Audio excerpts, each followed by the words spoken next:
ബ്രോച്ച എന്നെ പറ്റിയിട്ടില്ലേ എന്താണ് ബ്രോച്ചാക്കുള്ള ഒരു അഭിപ്രായം? നമ്മൾ ഫ്രണ്ട്ഷിപ്പ്, നമ്മൾ ഈ ആൽബം അഭിനയം ഇതിനെല്ലാം പറ്റിയിട്ടുള്ള ഒരു ഇതില്ല. ഇപ്പോൾ കുറച്ച് അതിൽ ദൂരമായെങ്കിൽ ഞാൻ ദൂരമായെങ്കിൽ എന്നെ പറ്റിയുള്ള അഭിപ്രായം എങ്ങനെ? ഓർമ്മകൾ എല്ലാവരും മറ്റുള്ളവർ പറയും ആ കല്ലു ആശിക്ക് ഈ കൈതട മുള്ളു പോലെയാണ്.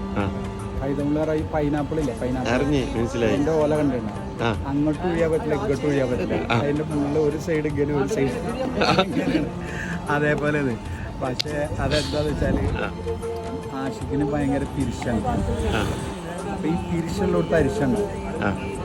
അതുപോലെ നമ്മളെ സ്നേഹിക്കുന്നവര് വേറെ ആളെ കൂടുതൽ സ്നേഹിക്കുന്നത് ആഷിക്കിന് ഇഷ്ടമല്ല. അതൊരു പിരിശത്തിന്റെ പുറത്താണ്. എന്റെ ഇല്ലേ എത്ര കൊല്ലത്തെ 20 കൊല്ലം. ഓക്കെ, 20 കൊല്ലത്തിലില്ലേ എന്റെ സ്നേഹം എങ്ങനെ മനസ്സിലാക്കിന്? അത് നമ്മള് എവിടെ എപ്പോൾ എത്തിയാലും ഇപ്പൊ UAE-ലാണെങ്കിൽ എത്തിയാല് ഒരു വിളിപ്പുറത്ത് ആശിക്കുന്നുണ്ടല്ലോ. നമ്മളെ ബന്ധം എങ്ങനെ? ബന്ധത്തെ കുറിച്ചിട്ട് ഫാമിലി പരമായിട്ട് നമ്മളെ വീട്ടിലല്ല. അത് മാത്രല്ല പറയാന്ന്. ഇനിയിപ്പോ വേറൊരു സത്യം കൂടി പറയാം. ഇപ്പൊ ആഷിക്കിനൊന്ന് കണ്ടതിന്റെ അപ്രതീക്ഷ, അതിന്റെ പിന്നിലൊരു കഥ ഉണ്ട്.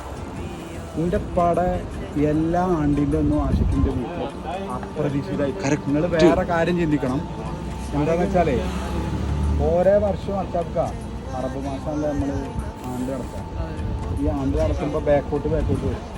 പക്ഷേ ആഷിക്ക് കാണാൻ അന്ന് വന്നെൻ്റെ പടം ഉണ്ടാവും. പക്ഷെ ഇനി വേറൊരു സത്യം പറയാം. ഇന്നലെ എൻ്റെ പടം ഉണ്ടായിട്ട് പഠിച്ചവനാണ്. ശരി, കറക്റ്റ്. വല്ലായി ഇത് ഭയങ്കര സംഭവം. അതുകൊണ്ടാണ് ഞാൻ